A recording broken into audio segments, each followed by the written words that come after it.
Hi everyone, welcome back to the platform of B2E Learning. Myself Neha Agrawal and I am your zoology mentor. So बेटा हम continue कर रहे हैं endocrine control and coordination के next lecture में, जिसमें हमने आज कंप्लीट करना है एड्रिनल ग्लैंड और पैनक्रियास के बारे में, जिससे बहुत सारे इंपॉर्टेंट क्वेश्चंस फॉर्म होते हैं। ठीक है, अभी तक हमने हाइपोथैलेमस, पिट्यूटरी, थायराइड, पैराथायराइड और थाइमस के बारे में सीख लिया है। अब नेक्स्ट अपन सीखने वाले हैं एड्रिनल ग्लैंड और पैनक्रियास के बारे में। So let's start with the adrenal gland today.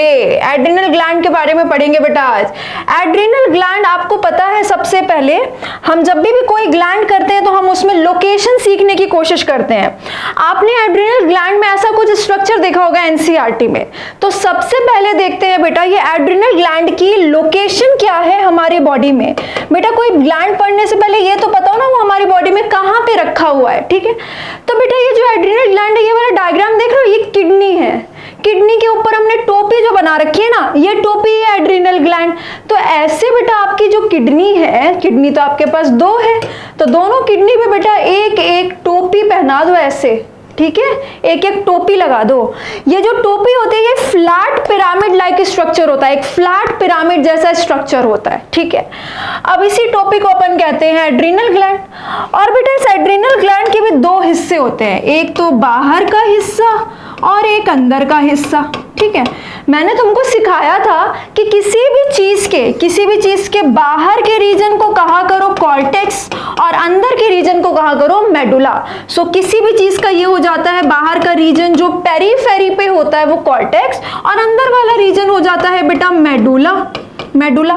तो ऐसे ही ये किडनी के ऊपर जो रखा हुआ है फ्लैट पिरामिड लाइक स्ट्रक्चर, इसके बाहर वाले रीजन को क्या कह दोगे बेटा?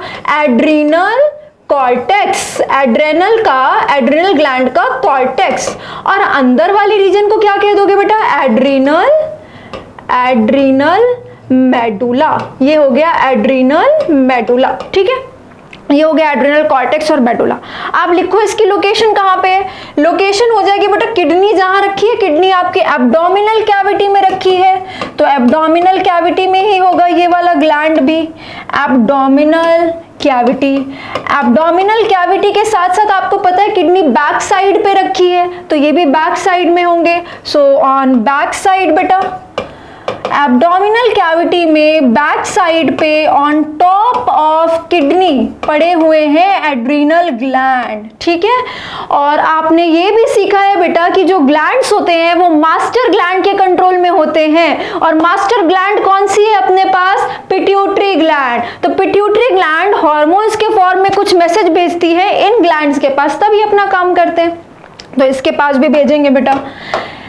ये लो बेटा पिट्यूटरी बना लेते हैं अपन कहीं पे, ये लो पिट्यूटरी। अच्छा ये भी याद होगा, सिखाया आपको मैम ने कि पिट्यूटरी का भी जो एंटीरियर पिट्यूटरी होता है वो कंट्रोल करता है बाकी ग्लैंड्स को। पोस्टीरियर पिट्यूटरी तुमने क्या किया था? नालायक होती है, वो कुछ काम नहीं करती, मतलब अपने से अपना हार्मोन्स नहीं बनाती, इसलिए नालायक होती है। तो एंटीरियर पिट्यूटरी ने क्या करना है बेटा? एड्रिनल के पास भेजना है कौन सा हार्मोन? याद करो, एड्रेनल कॉर्टिकोट्रोपिक हार्मोन, ACTH। ध्यान करो, हमने किसके पास भेजा था? एड्रिनल ग्लैंड के पास भेजा था। ठीक है, नाम को तोड़ो, एड्रेनल कॉर्टिकोट्रोपिक हार्मोन, यानी एड्रेनल ग्लैंड के कॉर्टेक्स रीजन के पास आता है। ये वाला जो पिट्यूटरी का हार्मोन है जो एंटीरियर पिट्यूटरी से निकल रहा है वो एड्रिनल ग्लैंड के पास तो आता है, पर एड्रिनल ग्लैंड के कॉर्टेक्स रीजन के पास आता है। तो एड्रेनो कॉर्टिकोट्रोपिक हार्मोन, ट्रॉपिक का मतलब क्या बताया था? स्टिमुलेटिंग, जो आके किसी काम को पॉजिटिव सिग्नल देता है कि तू अपना काम कर, आगे मना नहीं करता। ठीक है, तो ACTH आएगा एड्रिनल ग्लैंड के कॉर्टेक्स रीजन के पास और उसको स्टिमुलेट करेगा बेटा, पोक करेगा अपना काम करने के लिए। क्या काम बच्चे? एड्रेनल ग्लैंड भी एक एंडोक्राइन ग्लैंड है, क्या काम करेगा? अपने हार्मोन्स निकालेगा। तो तुम्हारे पास क्या क्वेश्चन आएगा कि मैम कॉर्टेक्स हार्मोन निकालता है कि मेडुला? दोनों निकालता है बेटा। कॉर्टेक्स अपने हार्मोन्स निकालता है, मेडुला अपने हार्मोन्स निकालता है, वो सारे मिलके एड्रिनल ग्लैंड के हार्मोन्स होते हैं। ठीक है, लेकिन अभी आपको एक बात यहाँ पे क्या क्लियर हो गई कि ये जो अपना मास्टर है पिट्यूटरी, वो हमारे एड्रिनल ग्लैंड को तो कंट्रोल करता है, एड्रिनल ग्लैंड में वो हमारे कॉर्टेक्स को कंट्रोल करता है, मेडुला को कंट्रोल नहीं करता। बेटा ACTH को ही आप कॉर्टिकोट्रोपिन भी कहते हो। कॉर्टिकोट्रोपिन लिखा हो, एड्रेनोकॉर्टिको की जगह सिर्फ कॉर्टिकोट्रोपिन भी लिखा हो तो वो हम इसी हार्मोन को कहते हैं। आप कंफ्यूज मत करना कहीं पे भी, ठीक है। ये हो गया। तो देखो इसी के साथ ये जो डायग्राम बना है इसमें ये आपको बाहर की साइड पे बेटा कॉर्टेक्स रीजन दिखाया हुआ है और ये अंदर की साइड पे पूरा मेडुला रीजन दिखाया हुआ है। ये हो गया NCERT का डायग्राम जिसकी लेबलिंग आपने ध्यान अच्छे से रखनी है, ठीक है। तो आपके पास 2 एड्रिनल ग्लैंड है, किडनी के ऊपर रखे हुए हैं, फ्लैट पिरामिड लाइक स्ट्रक्चर है, एब्डोमिनल कैविटी में बैक साइड पे किडनी के ऊपर रखे हुए हैं, ठीक है। एंटीरियर पिट्यूटरी के कंट्रोल में होते हैं ACTH के अंडर। अब हमको दोनों के हार्मोन्स करने हैं बेटा, तो स्टार्ट करते हैं एड्रिनल कॉर्टेक्स से, ठीक है। आ जाओ, सबसे पहले समझते हैं बेटा एड्रिनल कॉर्टेक्स क्या चीज है, वो कौन कौन से हार्मोन्स निकालता है और वो हार्मोन्स क्या काम करते हैं, ठीक है। पहले कॉर्टेक्स करते हैं फिर मेडुला करेंगे। तो ये बेटा हमने बना दिया एड्रिनल ग्लैंड, ये हमने बनाया adrenal gland, flat pyramid like structure, और ये बीच में रखा है बेटा इसका मेडुला, जिससे अभी हमको कोई मतलब नहीं है, हम कॉर्टेक्स के बारे में पहले पढ़ रहे हैं। बेटा इसके कॉर्टेक्स में 3 लेयर्स होती हैं। कितनी लेयर्स होती हैं? 3 लेयर्स होती हैं। तो 3 लेयर्स बना लो तुम इसके अंदर। कॉर्टेक्स वाले रीजन में 3 लेयर्स बनाएंगे। कॉर्टेक्स रीजन में 3 लेयर्स प्रेजेंट हैं, ठीक है। ये अंदर क्या है बेटा? मेडुला है, जिसके बारे में हम अगली स्लाइड पे पढ़ेंगे। अभी हम क्या पढ़ना चाहते हैं? इसका ये कॉर्टेक्स रीजन पढ़ना चाहते हैं। ये हो गया बेटा इसका कॉर्टेक्स रीजन। तो एड्रेनल कॉर्टेक्स को हमने 3 लेयर्स में डिवाइड किया। तीनों लेयर का नाम लिख देंगे बेटा। तीनों में तुम क्या करो? जोना, जोना और जोना लिख दो, ठीक है। जोना जोना जोना लिख दिया। ये थोड़ा सा आगे बढ़ाते हैं, 1 मिनट, एक साथ लिखने के लिए, ठीक है। ये तीनों लेयर में हमने जोना लिख दिया, मतलब जोन। अब देखो क्लास में याद करते जाओ। GFR वर्ड सुना है ना? GFR लिख दो, ठीक है। GFR सुना है ना? और बाहर से अंदर ये लिखना, अंदर से बाहर मत लिखना। तो बाहर से अंदर तुमने GFR लिख दिया। अब एड्रेनल कॉर्टेक्स की जो सबसे बाहर लेयर होती है बेटा, इसका नाम है जोना ग्लोमेरुलोसा। Zona glomerulosa. बीच वाली लेयर का नाम है जोना फैसिक्युलेटा। बीच वाली लेयर का नाम है जोना फैसिक्युलेटा। और जो सबसे अंदर लेयर है बेटा, इसका नाम है जोना रेटिक्युलरिस। जोना रेटिक्युलरिस। इसको आपने कैसे ध्यान रखा कि आप कभी अपोजिट ना कर दो? आपने बाहर से अंदर की साइड GFR लिख के याद कर लिया कि मैं कंफ्यूज ना हो जाऊं कौन सी लेयर कहां पे थी। तो जोना ग्लोमेरुलोसा, जोना फैसिक्युलेटा, जोना रेटिक्युलरिस, 3 लेयर्स हो गई हमारे एड्रेनल ग्लैंड की। अब बेटा ये कुछ हार्मोन्स निकालती होंगी, ये अलग हार्मोन निकालती है, ये अलग और ये अलग। क्या नाम है उन ग्रुप ऑफ हार्मोन्स का? बेटा जोना ग्लोमेरुलोसा जो हार्मोन्स निकालती है उनको कहते हैं मिनरलोकॉर्टिकॉइड्स। मिनरलोकॉर्टिकॉइड्स। कॉर्टिकोट्रोपिन के कंट्रोल में था ना एड्रेनल कॉर्टेक्स, इसीलिए जो हार्मोन निकले उसको हमने कॉर्टिकॉइड्स कह दिया। मिनरलो से नाम से ही मतलब निकालो थोड़ा थोड़ा। मिनरलो मतलब क्या? कुछ तो जाके ये बॉडी में मिनरल्स यानी कि आयंस और सॉल्ट्स के कॉन्सेंट्रेशन पे काम करेगा। अभी करेंगे अपन। बेटा जोना फैसिक्युलेटा जो हार्मोन्स निकालती है इनको कहते हैं ग्लूकोकॉर्टिकॉइड्स। ग्लूकोकॉर्टिकॉइड्स, ठीक है। और बेटा जोना रेटिक्युलरिस जो हार्मोन्स निकालती है, सबसे अंदर वाली कॉर्टेक्स की लेयर जो हार्मोन्स निकालती है, इनको कहते हैं सेक्स कॉर्टिकॉइड्स।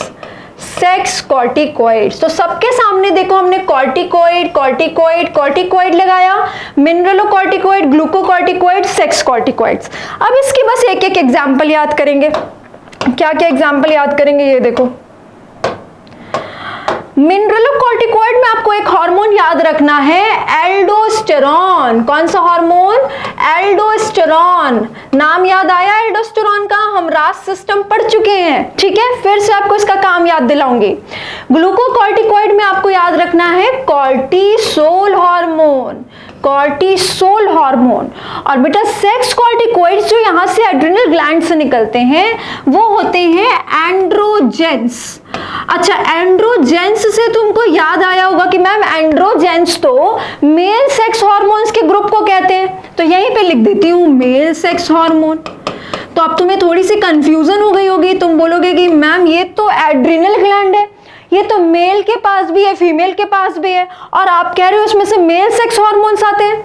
तो बिल्कुल सही सोच रहे हो तुम बेटा, जो मेल के गोनट्स होते हैं टेस्टिस, वो मेल सेक्स हार्मोन सिर्फ मेल्स में निकालेंगे, पर ये जो एड्रिनल ग्लैंड का एड्रिनल कॉर्टेक्स का जोना रेटिकुलरिस में से सेक्स कॉर्टिकॉइड्स आ रहे हैं, एंड्रोजेंस आ रहे हैं, ये वाले एंड्रोजेंस मेल और फीमेल दोनों में आएंगे।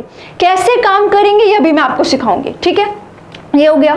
इसमें एक एंड्रोजन की एग्जांपल आप याद कर सकते हो बेटा, एंड्रोजेंस मेल सेक्स हार्मोन्स का ग्रुप होता है हार्मोन्स का, उसमें से एक एग्जांपल आप याद रख सकते हो, DHEA का नाम सुनोगे, DHEA क्या फुल फॉर्म होती है इसकी, ये भी लिख लो, उतनी इंपॉर्टेंट नहीं है full form but still, dehydroepiandrosterone. फिर से डाईहाइड्रो एपी एंड्रोस्टेरॉन, ठीक है, ये इसकी फुल फॉर्म होती है DHEA की, हालांकि फुल फॉर्म उतनी इंपॉर्टेंट नहीं है। DHEA याद रखना कि एक एंड्रोजन है, एक मेल सेक्स हार्मोन है जो जोना रेटिकुलरिस में से आ रहा है, ठीक है, ये वाली बात हो गई। तो अभी तक हमने क्या किया, कॉर्टेक्स रीजन के बारे में पढ़ रहे हैं जिसमें 3 लेयर्स हैं, बाहर से अंदर उनका नाम सीखा। अब ये डायरेक्ट क्वेश्चन है बेटा, कॉर्टिसोल आपसे क्या क्या पूछ सकता है। पहला क्वेश्चन ग्लूकोकॉर्टिकॉइड के अंदर आता है, दूसरा क्वेश्चन जोना फेसिकुलेटा से निकलता है, तीसरा क्वेश्चन एड्रेनल कॉर्टेक्स से आता है। तो एड्रेनल ग्लैंड से तो आता है, उसके कॉर्टेक्स से आता है, कॉर्टेक्स की बीच वाली लेयर फेसिकुलेटा से आता है, ग्लूकोकॉर्टिकॉइड के ग्रुप में आता है। ऐसे क्वेश्चंस बन सकते हैं इन हार्मोन्स के नाम पे, डायरेक्ट क्वेश्चन। उसके लिए आपको ये अच्छे से याद रखना पड़ेगा, ठीक है। अब अपन क्या करेंगे, एल्डोस्टेरॉन का काम करेंगे, फिर कॉर्टिसोल का काम करेंगे, फिर एंड्रोजेंस का काम करेंगे। स्टार्ट करते हैं, पहले आ जाओ, फर्स्ट लिखते हैं बेटा एंड्रोजेंस के बारे में, सॉरी एल्डोस्टेरॉन के बारे में, एल्डोस्टेरॉन। अब पहले वो चीजें लिखती हूँ जो तुमको ऑलरेडी अच्छे से पता है। एल्डोस्टेरॉन कहाँ से आता है बेटा, कहाँ से आता है, कौन से ग्लैंड से, एड्रिनल ग्लैंड से। एड्रिनल ग्लैंड के कौन से पार्ट से, कॉर्टेक्स के पार्ट से, पहली बात हो गई। कौन सी लेयर से, सबसे बाहर वाली, क्या नाम है, जोना ग्लोमेरुलोसा से आता है। कौन से ग्रुप में आता है बेटा, मिनरलो कॉर्टिकॉइड्स में आता है। इतनी बात तो तुमको ऑलरेडी आती है, दोबारा लिख लो, लिख लिख के आपको याद करना ही करना है, आपके पास ऑप्शन नहीं है, ठीक है। तो एल्डोस्टेरॉन के बारे में किया। अब एल्डोस्टेरॉन का नाम तुमने याद करो बेटा, कहाँ सुना था मेरे से, हमने सीखा था ना रेगुलेशन ऑफ किडनी फंक्शन में, रास पढ़ा था, रास सिस्टम को एक्टिवेट किया था, रेनिन एंजियोटेंसिन एल्डोस्टेरॉन सिस्टम, जिसमें हमने एल्डोस्टेरॉन के बारे में पढ़ा था कि भाई जब रास एक्टिवेट हो जाता है तो एंजियोटेंसिन 2 जो बनता है वो जाता है किडनी के कॉर्टेक्स के बाहर वाली लेयर के पास, ग्लोमेरुलोसा के पास, और उसको बोलता है एल्डोस्टेरॉन निकालने के लिए। तो ये एल्डोस्टेरॉन रास में काम आता है बेटा। रास का काम क्या था, याद कर लो एक बारी, जब अपनी बॉडी का GFR कम हो गया था तो इसने हमें GFR बढ़ा के दिया था। याद करो, जब तुमने पानी कम पिया था तो रास एक्टिवेट हुआ, तुमने पानी कम पिया था, तुम्हारा GFR कम हो गया था, तो रास ने आके GFR को बढ़ाया था, और पानी क्योंकि हमने कम पिया था तो बॉडी से बाहर नहीं जाने दिया, यानी यूरिन को कॉन्सेंट्रेट किया था। रास GFR को बढ़ाता है और यूरिन को बेटा कॉन्सेंट्रेट करता है, यानी पानी को बॉडी के अंदर होल्ड करके रखता है, ठीक है। कैसे काम करता था रास का एल्डोस्टेरॉन, एल्डोस्टेरॉन जाता था आपकी DCT और कलेक्टिंग डक्ट के पास, और वहां पे सोडियम और पानी का रीअब्जॉर्प्शन बढ़ा देता था, ठीक है। तो ये हमने एल्डोस्टेरॉन में किया था, और एल्डोस्टेरॉन में ही याद करो हमने और सीखा था कि रास जो होता है वो ANF के अपोजिट होता है, यानी एल्डोस्टेरॉन भी ANF के अपोजिट होगा। ये सारा कुछ किडनी रेगुलेशन में हमने सीखा है, ठीक है। तो ये वही एल्डोस्टेरॉन की बात हो रही है बेटा, ओके। अब अपन सेकंड आते हैं, ये आपको एल्डोस्टेरॉन के बारे में इतना करना है। अब अपन सेकंड आते हैं बेटा कॉर्टिसोल पे, ठीक है, कॉर्टिसोल हार्मोन पे। कॉर्टिसोल के बारे में भी इतनी बातें तो लिख सकते हो, कहाँ से आता है, एड्रिनल ग्लैंड का है हार्मोन, कौन से रीजन का, कॉर्टेक्स रीजन का, कौन सी लेयर से आता है बेटा, जोना ग्लोमेरुलोसा के बाद क्या आएगा, फैसिक्यूलेटा से आता है, और ये कौन से ग्रुप के अंदर लाई करता है, ग्लूकोकॉर्टिकॉइड के अंदर, ग्लूकोकॉर्टिकॉइड के अंदर आता है, ठीक है।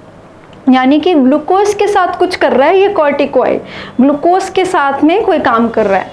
अब इसके बारे में इंपॉर्टेंट बातें सीखो बेटा। ये जो होता है कॉर्टिसोल, सबसे पहले इसको स्ट्रेस हार्मोन कहा जाता है, इस कॉर्टिसोल को स्ट्रेस हार्मोन कहा जाता है, पहली बात हो गई। अब स्ट्रेस हार्मोन का क्या मतलब स्ट्रेस होता है तो बॉडी में कॉर्टिसोल निकल जाता है। कैसा वाला स्ट्रेस, अच्छा कल पेपर में बहुत टेंशन हो रही है तो कॉर्टिसोल निकल गया बॉडी में, वैसा वाला स्ट्रेस। बेटा स्ट्रेस का क्या मतलब होता है पहले तो ये समझो। वो नहीं कि तुमने ऐसे देखा कि गाड़ी तुम्हारे ऊपर चढ़ने वाली है या शेर को देख लिया तो एकदम से इमरजेंसी आई तो कॉर्टिसोल निकल गया। बेटा ध्यान से समझो, there is a difference between stress and emergency. Emergency झटके से होती है, मान लो गाड़ी चढ़ने वाली है तुमने देखा तो इमरजेंसी हुई, अब तुम्हारी उस वक्त क्या होगा, हार्ट बीट बढ़ जाएगी, ब्रीदिंग रेट बढ़ जाएगी इमरजेंसी कंडीशन में। पर मान लो गाड़ी बगल से चली गई तो आज थोड़े बहुत देर तक ऐसे सांस लेते रहेंगे तेज से, आधे घंटे तक, 1 घंटे तक। मान लो मेरा एक्सीडेंट हो ही गया, एक्सीडेंट हो गया तो जब होने वाला था तब तो मेरी हार्ट बीट बढ़ गई थी, मेरी ब्रीदिंग रेट बढ़ गई थी। अब हो गया तो मैं जब तक हॉस्पिटल जाऊंगी तब तक थोड़ी मेरी ब्रीदिंग रेट फास्ट रहेगी, तेज तेज सांस ले रही हूँ, हार्ट बीट बढ़ी हुई है, सब थोड़ी देर बाद नॉर्मलाइज हो जाता है। लेकिन वो इमरजेंसी कंडीशन होती है बेटा, इमरजेंसी झटके से आती है और फिर सेटल डाउन हो जाती है। लेकिन स्ट्रेस का क्या मतलब होता है वो समझो।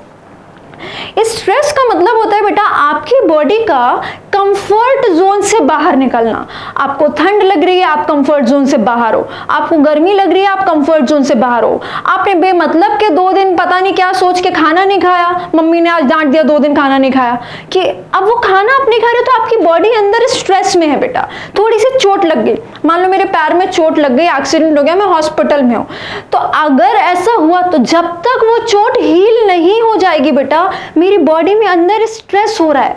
और उस स्ट्रेस की कंडीशन में मेरी बॉडी क्या कोशिश कर रही है कि भले मेरा फैट चला जाए, मेरा प्रोटीन चला जाए, या मैं खाना खा के इतना ग्लूकोज दे दूं बॉडी को कि वो चोट को जल्दी जल्दी हील कर दिया जाए। वो जो बॉडी में डैमेज हुआ है, बॉडी जिस वजह से कंफर्ट जोन से बाहर है वहां पे सारा ग्लूकोज भेजने की कोशिश करेगी बॉडी, ताकि जो कंफर्ट जोन के बाहर वाली चीज है वो पहले ठीक हो जाए, उसके बाद देखेंगे फैट के बारे में, प्रोटीन के बारे में, ग्लूकोज के बारे में। मान लो चोट भी लग गई और खाना भी नहीं खा रहे हैं, 3 दिन तक खाना नहीं खा रहे, अब बॉडी को तो एक तो बेसिक ग्लूकोज चाहिए, तो कंफर्ट जोन से बाहर निकल गया, खाना नहीं मिला, तो ऊपर से चोट भी लगी, उसको भी हील करना है, उसके लिए बॉडी को एक्स्ट्रा ग्लूकोज चाहिए उसको ठीक करने के लिए। तो बेटा एक्चुअल में क्या होता है, मान लो एक्सीडेंट हुआ तो जब तक वो चोट पूरी तरह हील नहीं हो जाती तब तक बॉडी स्ट्रेस में है, और उतने दौरान के लिए बॉडी में स्ट्रेस हार्मोन बना रहता है। इमरजेंसी हार्मोन तो बेटा झटके से आता है फिर सेटल डाउन हो जाता है, लेकिन स्ट्रेस हार्मोन बॉडी जब तक स्ट्रेस में होती है, जो कई बार आपको फील भी नहीं होगा, आपने खाना कम खाया ज्यादा खाया आपको फील नहीं होगा, लेकिन बॉडी अंदर अपना स्ट्रेस हार्मोन निकाल के लड़ाई कर रही है कि मुझे यहाँ पे ब्लड के अंदर इतना ग्लूकोज रखना है, वो होता है स्ट्रेस हार्मोन। तो डिफरेंस होता है इमरजेंसी और स्ट्रेस में। यहाँ पे हम कॉर्टिसोल को क्या कह रहे हैं बेटा, स्ट्रेस हार्मोन। स्ट्रेस कब होता है बॉडी में, जब बॉडी अपने कंफर्ट जोन से बाहर हो, ठीक है। अब स्ट्रेस हार्मोन है तो अभी तुमको बताया बॉडी का इकलौता उस वक्त मकसद क्या है, उस कंफर्ट जोन से बाहर वाली चीज के पास ग्लूकोज भेज भेज के सारा काम ठीक करने का। अब देखो बॉडी में जब स्ट्रेस हो, जब इमरजेंसी हो, या कोई भी ऐसी जरूरत हो कि तुमने व्रत रख लिया और बॉडी के पास ग्लूकोज नहीं है, कम पड़ रहा है, उस दिन के लिए हमने ग्लूकोज को संभाल के स्टोर करके रखा हुआ है, कहां पे, अपने लिवर के अंदर। तो सब कोई जब भी ग्लूकोज की जरूरत होगी और तुम ग्लूकोज नहीं खाओगे सफिशिएंट जितनी जरूरत है, तो सारे हार्मोन्स भीख मांगने पहुंच जाएंगे लिवर के पास, ठीक है, ध्यान रखो, जब भी बॉडी में ग्लूकोज की जरूरत है और हम ऊपर से ग्लूकोज नहीं ले रहे तो सब भीख मांगने हार्मोन्स कहाँ पहुंचेंगे? लिवर के पास। और उन प्रोसेसेस का कुछ नाम होता है बेटा जिसमें आप कंफ्यूज करते हो, तो अच्छे से पहले नाम सीखते हैं ताकि मैं आपको हार्मोन्स में फिर सीधा नाम बताऊंगी कि यहाँ पे कौन कौन सा काम हो रहा है। ध्यान से समझो, ये बेटा हमने बनाया लिवर, ठीक है, ये हमारा लिवर है, ये हमने बना लिया लिवर। ध्यान से समझेंगे बेटा सब लोग, ठीक है। लिवर के पास हमने बेटा मान लो अभी मुझे जरूरत एक रोटी खाने की है जिससे जितना ग्लूकोज मिलेगा मेरा काम हो जाएगा, पर मैंने 4 रोटी खा ली, तो एक्स्ट्रा जो ग्लूकोज बनेगा वो लिवर के पास स्टोर हो जाता है ग्लाइकोजन के फॉर्म में, ये तुमको पता है, ठीक है। अब हमने इस ग्लाइकोजन को किस दिन के लिए स्टोर करके रखा है? इसी दिन के लिए कि जब जरूरत हो तो वापस से ग्लूकोज बना के यूज कर लेंगे अगर बाहर से ग्लूकोज नहीं मिला। अब देखो, ये इधर बना लेते हैं बेटा अपना ब्लड वेसल, ये हमारा ब्लड वेसल हो गया, ठीक है, ये हमारा ब्लड सर्कुलेशन है। मान लो ब्लड में ग्लूकोज की जरूरत है कहीं लेके जाने के लिए, चोट लगी है, इमरजेंसी हो गई है या ग्लूकोज कम है ब्लड में, तो देखो हम क्या क्या कर सकते हैं। पहला तो तुम ग्लाइकोजन को तोड़ तोड़ के ग्लूकोज बना दो। मान लो इतने से भी पूर्ति नहीं हुई, ग्लाइकोजन तोड़ने से भी पूर्ति नहीं हुई बेटा, तो फिर प्रोटीन तोड़ लो और बॉडी का फैट तोड़ लो, यानी कि लिपिड तोड़ लो, और इन दोनों को तोड़ के भी क्या बना लो? ग्लूकोज बना लो।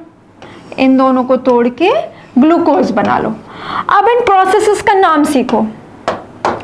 अगर बेटा तुमने ग्लाइकोजन को तोड़ा और ग्लूकोज बनाया तो इस प्रोसेस को कहते हैं ग्लाइकोजेनोलाइसिस। देखो, ग्लाइकोजन लिख लो और उसका लाइसिस कर दो, मतलब तोड़ना, तो तुमने ग्लाइकोजन का लाइसिस कर दिया, ग्लाइकोजिनोलाइसिस कर दिया, और लाइसिस करोगे तो तुम्हें ग्लूकोज मिलेगा। यहां पे तुमने क्या किया? प्रोटीन को तोड़ा तो लिख दो प्रोटियोलाइसिस। यहां पे तुमने लिपिड को तोड़ दिया तो लिख दो लिपोलाइसिस, ठीक है। तो ग्लाइकोजिनोलाइसिस, प्रोटियोलाइसिस, लिपोलाइसिस से हमको क्या मिला? ग्लूकोज मिला, ठीक है। अब देखो बेटा, बात ध्यान से सुनना, ये क्या है? ये कार्बोहाइड्रेट सोर्स है। ग्लाइकोजन क्या होता है? कार्बोहाइड्रेट होता है ना। लेकिन प्रोटीन और फैट क्या होते हैं बेटा? ये लिपिड का मतलब फैट होता है, लिपिड फैट को ही कहते हैं। प्रोटीन और फैट क्या होता है? Non carbohydrate. ये क्या होता है? Non carbohydrate. तो एक तो हो गया कि तुम कार्बोहाइड्रेट सोर्स को तोड़ के ग्लूकोज ले रहे हो, और एक हो गया तुम नॉन कार्बोहाइड्रेट सोर्स को तोड़ के ग्लूकोज बना रहे हो, ठीक है। तो तोड़ने के हिसाब से तो तुमने ये नाम रख दिया। अब मैं दूसरा नाम रखती हूँ कि ग्लूकोज बन रहा है, इसलिए मैंने इन दोनों प्रोसेस को बोला ग्लूकोनियोजेनेसिस। ग्लूकोनियोजेनेसिस, ग्लूकोज का जेनेसिस होना, जेनेसिस मतलब फॉर्मेशन, लाइसिस मतलब टूटना, लाइसिस मतलब बेटा ब्रेक डाउन, लाइसिस का मतलब होता है ब्रेक डाउन, और जेनेसिस का मतलब होता है फॉर्मेशन। जेनेसिस का मतलब होता है फॉर्मेशन। तो लाइसिस जहां पे टूट रहा है वहां पे लाइसिस लगा दो, और मैंने बोला कि लाइसिस के हिसाब से नहीं, फॉर्मेशन के हिसाब से नाम रखते हैं। इनका तो लाइसिस हो रहा है पर इसका फॉर्मेशन हो रहा है, तो मैंने क्या बोला? ग्लूकोनियोजेनेसिस। जेनेसिस मतलब फॉर्मेशन। अब ध्यान देने वाली बात सुनो कि तुम जब कार्बोहाइड्रेट सोर्स को तोड़ के ग्लूकोज बनाते हो तो तुम उसको ग्लूकोनियोजेनेसिस नहीं बोलोगे। फिर से सुनो, जब तुम कार्बोहाइड्रेट सोर्स को तोड़ के ग्लूकोज बना रहे हो, यानी ग्लाइकोजन को तोड़ के ग्लूकोज बना रहे हो, तो तुम उसको सिर्फ और सिर्फ तोड़ने के हिसाब से नाम दोगे ग्लाइकोजिनोलाइसिस। तुम उसको ग्लूकोनियोजेनेसिस नहीं कहोगे। ग्लूकोनियोजेनेसिस तुम किसको कह सकते हो? जब तुम नॉन कार्बोहाइड्रेट सोर्स को तोड़ के ग्लूकोज बनाओगे, ठीक है। यानी कि बेटा प्रोटियोलाइसिस और लिपोलाइसिस, जिसमें प्रोटीन को और लिपिड को तोड़ के हम ग्लूकोज बना रहे हैं, इसको हम प्रोटियोलाइसिस और लिपोलाइसिस के साथ साथ ग्लूकोनियोजेनेसिस भी कह सकते हैं। तो अगर नॉन कार्बोहाइड्रेट सोर्स से ग्लूकोज बन रहा है तो उसको हम ग्लूकोनियोजेनेसिस भी कहेंगे। So proteolysis is also gluconeogenesis, lipolysis is also gluconeogenesis. तो अभी तक आपने कौन कौन सी टर्म सीखी? इन दोनों में तो कोई दिक्कत नहीं आएगी। टर्म्स में दिक्कत कब आती है? जैसे ग्लाइकोजिनोलाइसिस सीखा, ग्लूकोनियोजेनेसिस सीखा, ठीक है, ये दोनों को कहते हैं ग्लूकोनियोजेनेसिस। अब एक टर्म आती है बेटा ग्लाइकोजेनेसिस, ग्लाइकोजन का जेनेसिस यानी ग्लाइकोजन का फॉर्मेशन, ग्लाइकोजेनेसिस। तो वो इसको कह दो ना, अगर ग्लूकोज को जोड़ जोड़ के बेटा ग्लाइकोजन बनाया, ग्लूकोज को जोड़ जोड़ के ग्लाइकोजन बनाया तो इसको क्या कहोगे? ग्लाइकोजेनेसिस। तो ग्लाइकोजेनोलाइसिस, ग्लाइकोजन को तोड़ के ग्लूकोज बनाना, और ग्लाइकोजेनेसिस ग्लूकोज को जोड़ जोड़ के ग्लाइकोजन बनाना, ठीक है। I hope all the terminologies are clear. ये बेटा क्लियर हमको रखनी ही रखनी है, इस पे क्वेश्चंस आपको कंफ्यूज करेंगे, ग्लाइकोजिनोलाइसिस में, ग्लूकोनियोजेनेसिस में, ग्लाइकोजेनेसिस में, ठीक है। ये बना देती हूँ ऐसे, सीधी लाइन ही नहीं बन रही बेटा, ये लो अब ऑलमोस्ट ठीक है, ठीक है। इसका नाम लिख देते हैं, इधर से इधर गए तो ग्लाइकोजिनोलाइसिस, इधर से इधर गए तो ग्लाइकोजेनेसिस, ग्लाइकोजन बन रहा है, तो इसका नाम यहां लिख देती हूं बेटा ग्लाइकोजेनेसिस। ग्लाइकोजेनेसिस मतलब ग्लाइकोजन का जेनेसिस होना, उसका फॉर्मेशन होना। तो ये तो बेसिक टर्मिनोलॉजीज हो गई जो आपने सीखी। अब हम इसको फॉलो कराते हैं बेटा स्ट्रेस हार्मोन पे। आ जाओ, कॉर्टिसोल को हमने क्या बोला था? स्ट्रेस हार्मोन है। स्ट्रेस हो रहा है बॉडी में, मतलब ये हर जगह से ग्लूकोज लेके आएगा और जहां पे स्ट्रेस हो रहा है वहां पे भेज देगा। तो देखो ये क्या क्या काम करेगा। सबसे पहला पॉइंट तुम लिखोगे, ये आपके ब्लड ग्लूकोज लेवल को, ब्लड ग्लूकोज लेवल को रेगुलेट करता है बेटा। रेगुलेट करता है मतलब ठीक रखने की कोशिश करता है, इसीलिए तो इसको ग्लूकोकॉर्टिकॉइड कहा गया है। वो कॉर्टिकॉइड जो ग्लूकोज के लेवल को रेगुलेट करता है। बेटा कैसे रेगुलेट करता है? दो चीजें हो सकती है ना, या तो ये ब्लड में ग्लूकोज को बढ़ाता है या तो कम करता है। अब स्ट्रेस में आ रहा है तो बढ़ाएगा ना, जगह जगह से तोड़ के लेके आएगा और ब्लड में बढ़ाएगा और वहां भेजेगा जहां जरूरत है। यानी बेटा ये रेगुलेशन कैसे करता है? ये ब्लड में ग्लूकोज लेवल को बढ़ाता है, ठीक है। ब्लड में कोई चीज बढ़ रही है तो ब्लड के हिसाब से तुम हाइपर और हाइपो बताते हो, ये मैंने तुमको सिखाया था। यानी ब्लड ग्लूकोज बढ़ रहा है बेटा तो तुम इसको क्या बोलोगे? Hyperglycaemic, hyperglycaemic. हाइपर मतलब ज्यादा, ग्लाइसेमिक मतलब ग्लूकोज को ज्यादा करना। कहां पे ज्यादा करना बेटा? ब्लड में ज्यादा करना। यानी ये जो कॉर्टिसोल है वो ब्लड ग्लूकोज लेवल को रेगुलेट करता है। कैसे? जरूरत पड़ने पे ब्लड ग्लूकोज लेवल को बढ़ा के, जब ब्लड में कोई चीज बढ़ती है तो हाइपर, ग्लूकोज बढ़ रहा है इसलिए हमने लगा दिया glycaemic. So this cortisol is hyperglycaemic. Direct question है बेटा ये, ठीक है। तो ये वाली बात हो गई। और हाइपरग्लाइसेमिक होने के लिए, ब्लड में ग्लूकोज लेवल को बढ़ाने के लिए इसने क्या क्या अपना दिमाग लगाया? देखो, किसके पास भीख मांगने जाएगा? लिवर के पास। और लिवर के पास भीख मांग के इसने ग्लाइकोजन को तोड़ के क्या बनाया? पहले ग्लूकोज। यानी कि क्या किया बेटा? ग्लाइकोजिनोलाइसिस। इसने एक तो काम क्या किया? ग्लाइकोजिनोलाइसिस किया। ग्लाइकोजेनेसिस तो करेगा ही नहीं, उससे तो कम हो जाएगा ना ग्लूकोज ब्लड में, इसको बढ़ाना है। यहां पे देखो ये वाला काम करेगा, ये वाला थोड़े करेगा। ब्लड में ग्लूकोज को बढ़ाना है तो वो इधर से इधर तोड़ेगा, यानी ग्लाइकोजिनोलाइसिस करेगा। दूसरा क्या कर सकता है? जरूरत पड़ने में प्रोटियोलाइसिस और लिपोलाइसिस, यानी कि बेटा ग्लूकोनियोजेनेसिस भी कर सकता है। तो यहां पे और लिखो क्या करेगा? एक तो करेगा आपका ग्लाइकोजिनोलाइसिस, दूसरा करेगा बेटा ग्लूकोनियोजेनेसिस, मतलब नॉन कार्बोहाइड्रेट सोर्स को तोड़ के ग्लूकोज बनाना, जिसके अंदर आपका क्या क्या आ जाएगा? प्रोटियोलाइसिस और लिपोलाइसिस, ठीक है। तो तो ये 3 चीज करेगा आपका कॉर्टिसोल स्ट्रेस से बॉडी को बचाने के लिए। समझ गए? ये तो बेसिक बात हो गई कि ये क्या करता है, ब्लड ग्लूकोज लेवल को रेगुलेट करता है। अगर ऑप्शन में कॉर्टिसोल का नाम है तो आप उसको चूज करोगे। ब्लड ग्लूकोज लेवल को बढ़ाता है, यानी कि हाइपरग्लाइसेमिक है। ये ग्लाइकोजिनोलाइसिस करता है, प्रोटियोलाइसिस करता है, लिपोलाइसिस करता है, यानी कि ग्लूकोनियोजेनेसिस करता है। और क्या क्या काम करता है आपका कॉर्टिसोल? ये तो हो गया कि ये स्ट्रेस हार्मोन है। इसके अलावा देखो बेटा क्या क्या करता है कॉर्टिसोल। कॉर्टिसोल में कंटिन्यू कर रहे हैं हम बेटा। सेकेंड इंपॉर्टेंट बात होती है कॉर्टिसोल के बारे में, इसके पास एंटी इन्फ्लामेटरी प्रॉपर्टीज होती हैं। कैसी प्रॉपर्टीज? Anti inflammatory properties. ठीक है, इन्फ्लामेशन मतलब क्या होता है बेटा? सूजन होना, यानी कि रेडनेस, पेन और स्वेलिंग होना। हमेशा बताया जब भी इन्फ्लामेशन बोला जाए रेडनेस, पेन और स्वेलिंग चलना चाहिए दिमाग में। हाँ, उसको नॉर्मली आम भाषा में हिंदी में सूजन कहते हैं सर, बट उसके अंदर रेडनेस, पेन और स्वेलिंग तीनों होता है। अच्छा याद करो बेटा, इन्फ्लामेशन होती किसकी वजह से? WBC की वजह से। आपके टिश्यू में मास्ट सेल होता है, वो हिस्टामिन, सेरोटोनिन वगैरह सिक्रीट करता है, हिस्टामिन की वजह से इन्फ्लामेशन हो जाती है।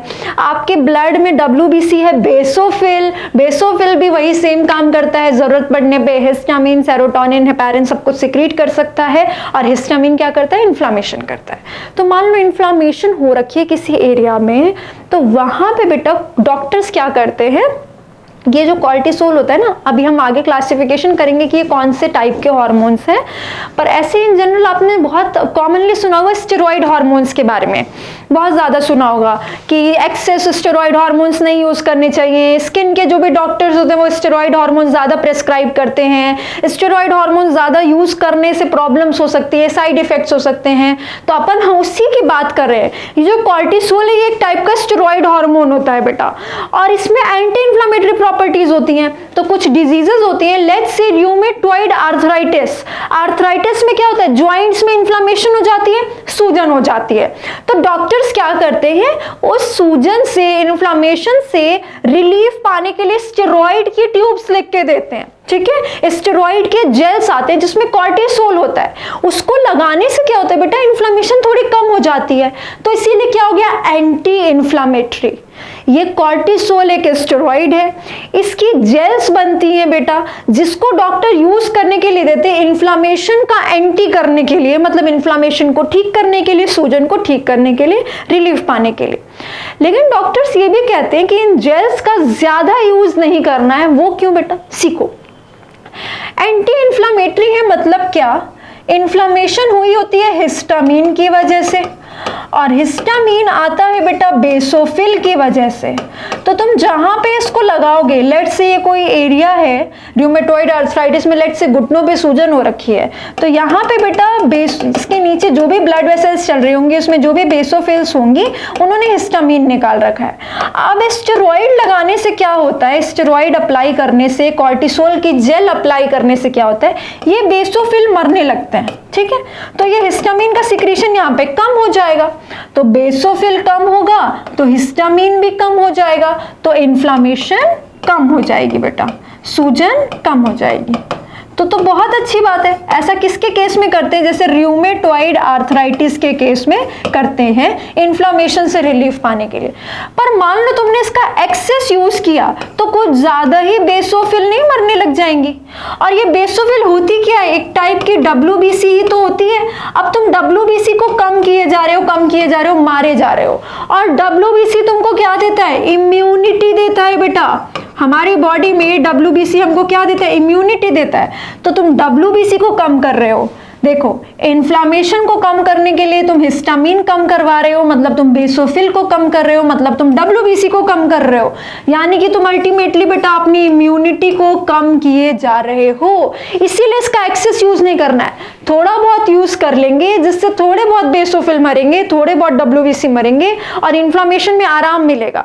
पर एक्सेस यूज करने से ज्यादा ही WBC मर जाएंगे और इम्यूनिटी लोअर होने लगेगी। और इसीलिए बेटा ये एंटी इन्फ्लेमेटरी के साथ साथ इम्यूनो सप्रेसेंट भी है। Immuno suppressant.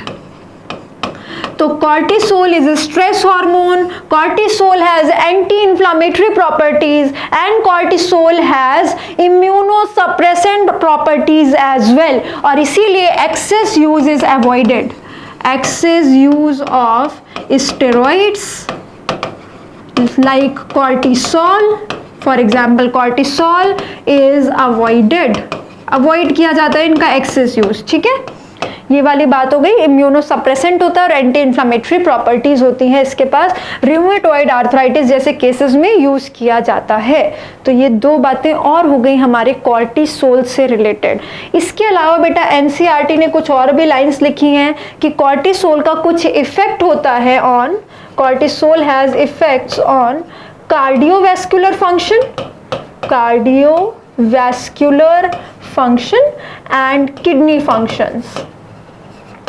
किडनी फंक्शन पे और कार्डियोवैस्कुलर फंक्शन पे कुछ इफेक्ट होता है. तो आप एज इट इज ये एनसीईआरटी की लाइन याद रखेंगे, इसकी डिटेल में आपको जाने की जरूरत नहीं है बेटा. तो जितनी जरूरत है उतना ही याद रखना है हमको. इसीलिए हमने क्या क्या याद किया है, जो जो हमको क्वेश्चन में पूछने वाला है. स्ट्रेस हार्मोन होता है, ये सारी चीजें करता है, एंटी इन्फ्लेमेटरी प्रॉपर्टीज होती है इसके पास, इम्यूनोसप्रेसेंट भी होता है, और इसका कुछ इफेक्ट होता है कार्डियोवैस्कुलर फंक्शन में और किडनी फंक्शन में. ठीक है, इतनी बातें आपको याद रखनी थी कॉर्टिसोल के बारे में. So we have completed just 2 hormones of adrenal cortex. हम अभी तक क्या कर रहे थे, एड्रिनल ग्लैंड का कॉर्टेक्स रीजन का बाहर वाला लेयर का एल्डोस्टेरोन और बीच वाली लेयर का कॉर्टिसोल कंप्लीट किया. अब अपन आते हैं तीसरी लेयर पे बेटा, जिससे हमको मिलते हैं सेक्स कॉर्टिकॉइड्स. थर्ड लिखते हैं सेक्स कॉर्टिकॉइड्स. ठीक है, कौन से सेक्स कॉर्टिकॉइड्स होते हैं, एंड्रोजेंस आते हैं. एंड्रोजेंस को आप क्या कहते हैं बेटा, मेल सेक्स हार्मोन्स कहते हैं, मेल सेक्स हार्मोन्स. अच्छे से कॉन्सेप्ट समझना, इजीली याद हो जाएगा तुमको. क्लास में सब याद करके जाना है, कुछ घर लेके नहीं जाना है, इतना डिफिकल्ट नहीं है. ठीक है, एंड्रोजेंस देखो, अब फिर से क्या लिख सकते हो, कहां से आता है, एड्रिनल ग्लैंड से, एड्रिनल ग्लैंड के कॉर्टेक्स रीजन से. कौन सी वाली लेयर से, जोना रेटिक्युलरिस से आता है बेटा, रेटिक्युलरिस से.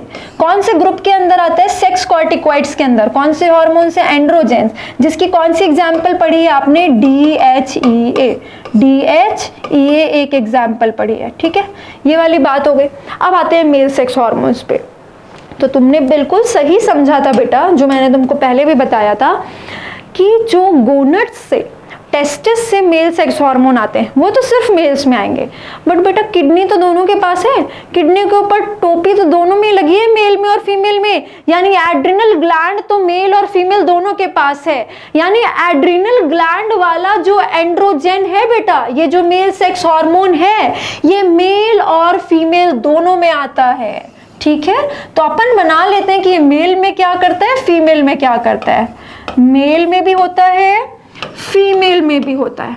अब समझो आगे. देखो, मेल का तो हार्मोन ही है खुद का, मेल सेक्स हार्मोन. तो थोड़ा सा गोनट्स के साथ साथ यहां से भी ऐड हो गया तो क्या ही फर्क पड़ जाएगा, कुछ फर्क नहीं पड़ेगा.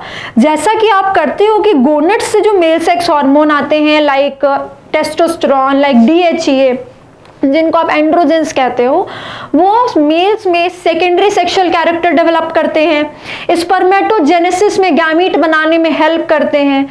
सेकेंडरी सेक्सुअल कैरेक्टर डेवलप करने के साथ साथ वो जो सेक्स ऑर्गन्स होते हैं उनके डेवलपमेंट में भी हेल्प करते हैं. तो वो सारी चीजें तो हैं ही.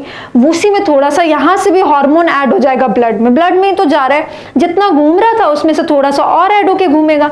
हाँ, ये कह सकते हो कि बिफोर प्यूबर्टी, प्यूबर्टी से पहले बेटा टेस्टिस तो बने नहीं होंगे, मतलब डेवलप्ड नहीं होंगे. बिफोर प्यूबर्टी क्या होगा, टेस्टिस का डेवलपमेंट नहीं हुआ होगा. तो टेस्टिस से तो एंड्रोजन आ नहीं रहे होंगे. तो प्यूबर्टी के पहले एड्रिनल ग्लैंड तो था, तो एड्रिनल ग्लैंड वाला मेल सेक्स हार्मोन आ रहा था. तो प्यूबर्टी के पहले बेटा adrenal is main source. Androgen का मेन सोर्स क्या होता है, एड्रिनल ग्लैंड, प्यूबर्टी के पहले, क्योंकि तब टेस्टिस नहीं बनी होती.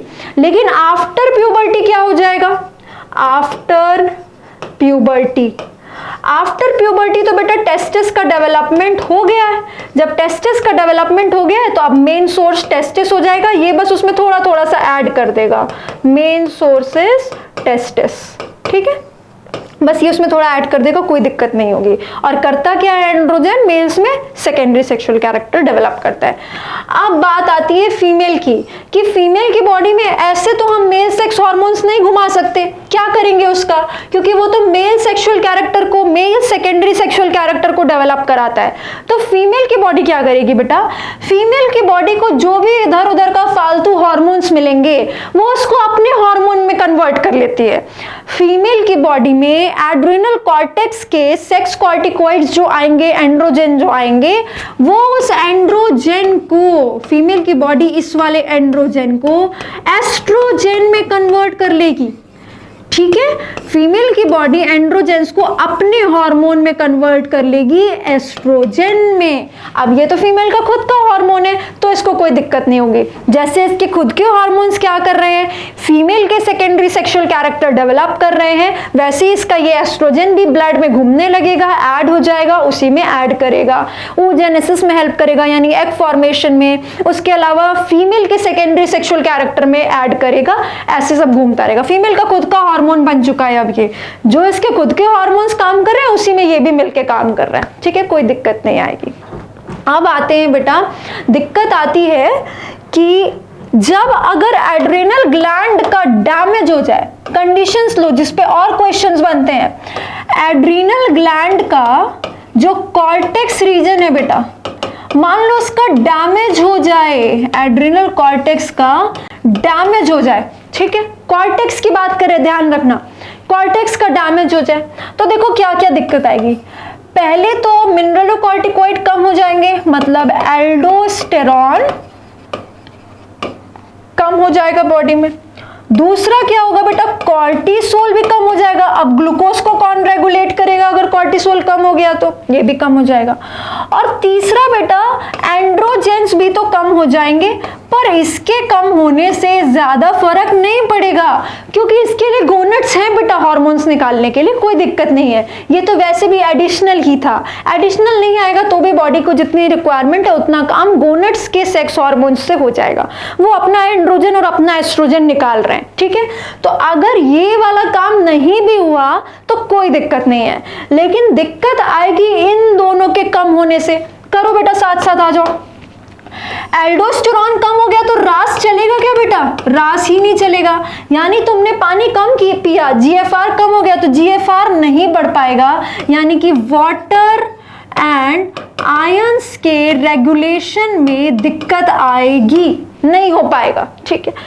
कॉर्टिसोल नहीं होगा बेटा तो स्ट्रेस के लिए ग्लूकोज कौन चुरा के लाएगा जगह जगह से वहां भेजने के लिए।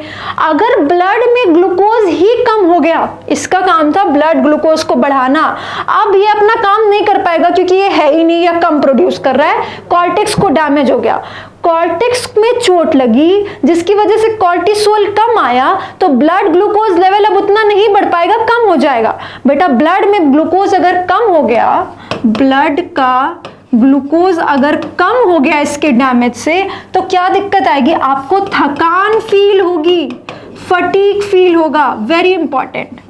अब आओ, प्रीवियस ईयर में क्वेश्चंस क्या पूछे हुए हैं। सबसे पहली बात, एड्रिनल कॉर्टेक्स में डैमेज हो जाए तो बेटा इसको कहते हैं एडिसन्स डिजीज। क्या कहते हैं, एडिसन्स डिजीज, ठीक है, इसका नाम है एडिसन्स डिजीज, पहली बात।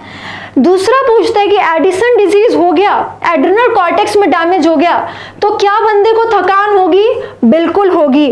और क्या बंदा मर जाएगा तो तुम बोलोगे हाँ मर जाएगा, क्योंकि उसका रास नहीं चल पा रहा, उसकी बॉडी का वाटर और आयन ही रेगुलेट नहीं हो पा रहा। बेटा हमारी बॉडी में ऑस्मो रेगुलेशन होना बहुत इंपॉर्टेंट है, वाटर सॉल्ट आयन का कॉन्सेंट्रेशन मेंटेन होना बहुत इंपॉर्टेंट है। तो कितने दिन काम चलेगा बिना रास के, बिना इसको रेगुलेट किए, तो कहानी तो गाड़ी तो चलती रहेगी पर अल्टीमेटली उसकी डेथ हो जाएगी, ठीक है। तो एडिसन्स डिजीज में थकान होगी, यस, डेथ होगी, यस। थकान का रीजन है कॉर्टिसोल का कम होना और डेथ का रीजन है एल्डोस्टेरॉन का कम होना, इसका तो ज्यादा फर्क वैसे भी नहीं पड़ेगा। और इसलिए पेशेंट को हमें किस पे रखना पड़ेगा, आज जब डॉक्टर बन जाओगे तो आप ऐसे पेशेंट को किस पे रखोगे, हार्मोनल रिप्लेसमेंट थेरेपी पे, हार्मोनल रिप्लेसमेंट थेरेपी, जिसमें आपको टाइम टू टाइम हार्मोन को रिप्लेस करना पड़ता है ताकि उसके काम होते रहे। ये तो हुआ अगर एड्रिनल ग्लैंड का एड्रिनल कॉर्टेक्स का डैमेज हो गया। अब आता है कि अगर उसका ट्यूमर हो गया बेटा, एड्रिनल ग्लैंड का कॉर्टेक्स का ट्यूमर हो गया, एड्रिनल ग्लैंड का कॉर्टेक्स में हम करते हैं कि ट्यूमर हो गया, ट्यूमर हो गया मतलब सेल्स ज्यादा हो गई तो हार्मोन ज्यादा हो जाएंगे। तो पहली कंडीशन क्या आएगी, एल्डोस्टेरॉन बढ़ जाएगा, दूसरा क्या होगा, कॉर्टिसोल बढ़ जाएगा, और तीसरा क्या होगा बेटा, एंड्रोजेंस बढ़ जाएंगे मेल और फीमेल की बॉडी में। ठीक, अब देखो क्या बोलते हैं, इनको डायरेक्ट क्वेश्चंस हैं। अगर एल्डोस्टेरॉन बढ़ जाए तो बेटा आप बोलोगे कॉन्स सिंड्रोम हुआ है, कौन सा syndrome, cons syndrome.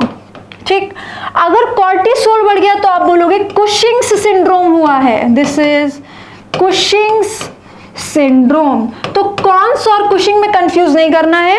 Adrenal cortex के ट्यूमर से दोनों चीज होगी, जिसमें एल्डोस्टेरॉन के बढ़ने से कॉन्स सिंड्रोम होगा और कॉर्टिसोल के बढ़ने से कुशिंग्स सिंड्रोम होगा। एंड्रोजन पे आओ, एंड्रोजन तो दोनों में बढ़ गया, मेल में भी बढ़ गया, फीमेल में भी बढ़ गया। मेल में बढ़ा तो मेल में जितनी जरूरत थी उससे कहीं ज्यादा हो रहा है, कहीं ज्यादा एंड्रोजन बन रहा है, यानी मेल के जो सेकेंडरी सेक्सुअल कैरेक्टर है वो ज्यादा बनने लगेंगे, एक्सेस हेयर ग्रोथ होने लगेगी और उसको कहते हैं हिरसुटिज्म, हिरसुटिज्म। तो मेल में हो जाएगा बेटा हिरसुटिज्म, जिसमें क्या होता है, excess hair growth on body. ठीक है, तो हिरसुटिज्म से क्वेश्चन पूछता है। आओ फीमेल पे, फीमेल क्या करेगी बेटा, फीमेल थोड़ा बहुत एंड्रोजन आ रहा था तो उसको तो एस्ट्रोजन में कन्वर्ट कर दे रही थी, पर वो अब ज्यादा एंड्रोजन को एस्ट्रोजन में कन्वर्ट नहीं कर सकती, इसकी भी एक लिमिट है। एक्स्ट्रा एंड्रोजन आने लगेगा तो उस एक्स्ट्रा वाले को ये एस्ट्रोजन में कन्वर्ट नहीं कर पाएगी, यानी बेटा फीमेल की बॉडी में अब एंड्रोजन सर्कुलेट होने लगेगा, एंड्रोजन घूमने लगेगा, और ये जो एंड्रोजन घूमेगा, मेल सेक्स हार्मोन घूमेगा, उसकी वजह से फीमेल की बॉडी में मेल सेकेंडरी सेक्सुअल कैरेक्टर्स आने लगेंगे, मेल सेकेंडरी सेक्सुअल कैरेक्टर्स आने लगेंगे। ठीक है, कुछ मेल सेकेंडरी सेक्सुअल कैरेक्टर आने लगेंगे, लाइक मूछें आना, दाढ़ी आना, ऐसी टाइप की थोड़ी बॉडी मस्कुलर होना, ऐसी कुछ चीजें होने लगेंगी उस फीमेल की बॉडी में जिसमें एड्रिनल कॉर्टेक्स का ट्यूमर हो गया है। और उसमें ये किसकी वजह से होगा, एंड्रोजन की बढ़ने की वजह से, क्योंकि वो सारे के सारे एंड्रोजन को एस्ट्रोजन में कन्वर्ट नहीं कर सकती है। और इस कंडीशन को कहते हैं बेटा एड्रेनल विरिलिज्म, विरिलिज्म। जब फीमेल की बॉडी में मैस्कुलिन कैरेक्टर्स आने लग जाए एड्रेनल ग्लैंड के ट्यूमर की वजह से, तो इसको कहते हैं एड्रेनल विरिलिज्म। तो इतनी सारी कंडीशंस आपको याद रखनी है। This is the maximum and minimum बेटा जो आपको याद रखना ही रखना है। इसमें एनसीईआरटी का हर पार्ट कंप्लीट है, प्लस जिस पे क्वेश्चन पूछे जा चुके हैं जिस चीज से रिलेटेड वो ही आपको पढ़ाया है। तो आपको कॉन्स, कुशिंग, हिरसुटिज्म, एड्रेनल विरिलिज्म, इसके अलावा एडिसन्स डिजीज में क्या किसकी वजह से होता है, कौन से हार्मोन्स कहां पे क्या काम कर रहे हैं एड्रिनल ग्लैंड में, एंटी इंफ्लेमेटरी, इम्यूनोसप्रेसिव, सारे क्वेश्चंस बनते हैं बेटा। ब्लड ग्लूकोज कौन बढ़ाता है, स्ट्रेस हार्मोन किसको कहते हैं, हाइपरग्लाइसेमिक कौन कौन सा है, ये सारे क्वेश्चंस फॉर्म होते हैं और इस स्लाइड से भी आपको डायरेक्ट क्वेश्चन मिलेंगे। तो प्लीज इतना कुछ लिख के अच्छे से रट लेना, अच्छे से याद करना, क्वेश्चन सॉल्व करना, तुमको भी मजा आएगा कि अब पॉइंट्स क्लियर है और अब हम क्वेश्चन सॉल्व कर पा रहे हैं। ठीक है, इतना याद करने में कहीं कंजूसी नहीं करनी है, ये सारा कुछ आपको ऑप्शंस में डिजीजेस में मिलता है। ठीक है, फिर अगली स्लाइड में स्टार्ट करेंगे, अगली क्लास में अगले लेक्चर में करेंगे पेनक्रियाज और गोनट्स के बारे में। Till then everyone take care, stay safe, see you.